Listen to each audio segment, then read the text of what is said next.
Hello, everyone. It's good to be with you again. Just want to take a few minutes of your time and lay out some ideas that I've had coming to me in the last few months over the issue of what is going on at the state capitol when it comes to public education.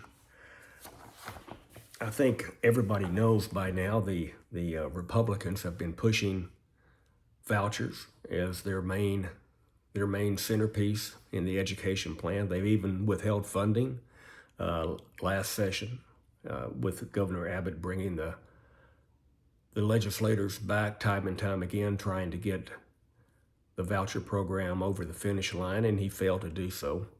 And he's back doing it again, and he does have a number of his henchmen leading the charge for that in both the House and the Senate.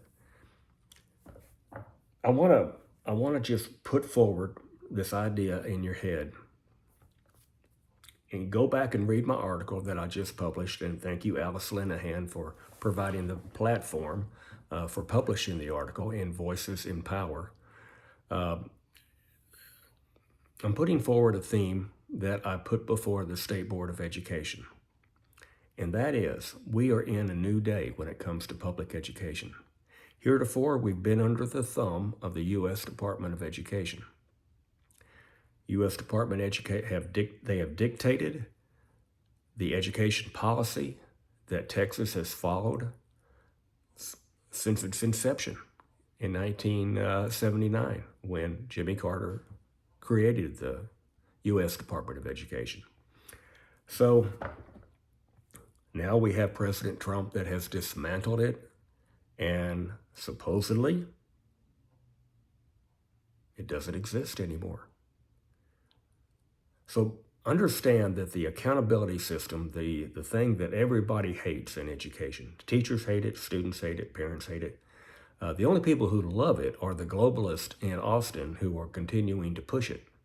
But the accountability system, if we're to understand that President Trump has done away with the U.S. Department of Education, then why are we going to continue to operate under the accountability system? Now understand what that is. It's the testing regime that has gone on since the late 80s in different forms and different measures of difficulty. Why would we continue with that if the U.S. Department of Education is not dictating to the states that we must go by it if we're going to receive funds from the U.S. Department of Education, which, by the way, are not that much. But they do operate some critical programs, which are not going to go away. They're going to move on to other departments. Special education will continue to be funded. Title I programs will continue to be funded. Free lunch programs of the like will continue to be funded. But the gorilla in the room that nobody's talking about is the testing of the kids for their outcomes on the test that produces a rating for the school that controls everything. It controls everything that's academic in our public schools. Now that came down from the U.S. Department of Education. And when we had George W. Bush as governor, he pretty much piloted his program here in Texas and then took it to Washington, D.C. But it has been the bane of public education from the very beginning, because it forced teachers, because of the high stakes testing, it forced them to teach to the test. And we all know the problems with that. It was horrible. It has been horrible, continues to be horrible. I ask you to consider the possibility of what it would be like if we did not have that accountability system. Teachers could go back to being in charge of their classroom. Districts could be in charge of choosing their curriculum. We wouldn't have to go by a state curriculum that they have ramrodded through, Amplify, Bluebonnet, whatever you want to call it. We wouldn't have to follow that. Before we had the accountability system, districts were free to choose their curriculum. and there were a number of them to pick from. All of them approved by the State Board of Education, but good academic programs to follow. And you could pick the one that fit best with your district and your student bodies. Now, here's the problem that we've got.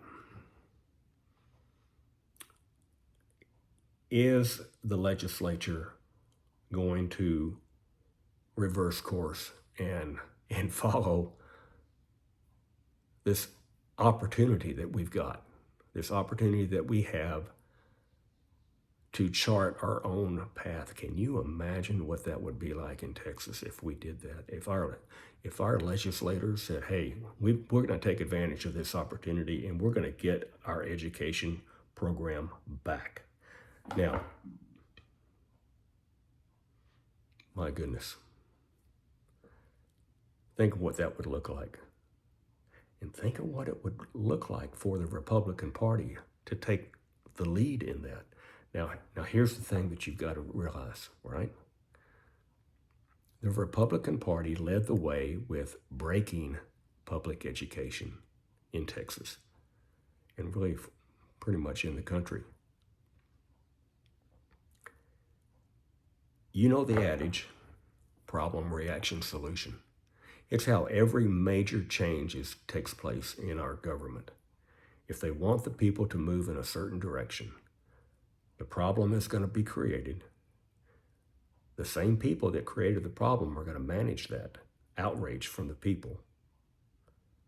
And then they're going to propose the solution that was brought up when the problem was first created. That's problem, reaction, solution. We call it the Hegelian dialectic. Those of you who have read the literature, the podcast, listened to the podcast from some of the great education leaders of our time, people like Charlotte Iserbyt. Oh my gosh, people like Anita Hogue. Here in Texas, we've got our own people that have forged the way. People like Alice Linehan, people like Lynn Davenport and Mary Lowe, people like Mary Ann Jackson, people like Tracy Haynes. There are many more that I could go on and list. Even if you listen to Brett Guillory's podcast in the morning, he has educated you greatly on what the pitfalls are with school choice. So the people of Texas are awake. They're not woke, they're awake. They know what's going on in Austin. Now I ask you, who's going to lead the charge in getting our education system back to where it was before all of this took place? We'd have to go back to the late 80s to do that. But it's worth doing. It's worth looking into. Who in the Republican leadership has the gumption to lead the way on this? It's not going to be Governor Abbott, I'm afraid. It's not going to be the leaders in the Senate or the House. It's going to have to come from the outside. We have a few. Will they step up? Will they be part of this new revolution in education? And here's the difficulty. Here's the thing to be warned about. If the Republicans don't lead the way on this, the Democrats might. And Texas could go blue on the education platform. It could, because that many people are upset about how our schools are being run. Can they get back to the way they were? Yes, they can. Look at my article that I wrote. I provide a pathway for that. I think that you'll like what you read. Take a look. Let me have your feedback. I'd love to hear from you. Take care.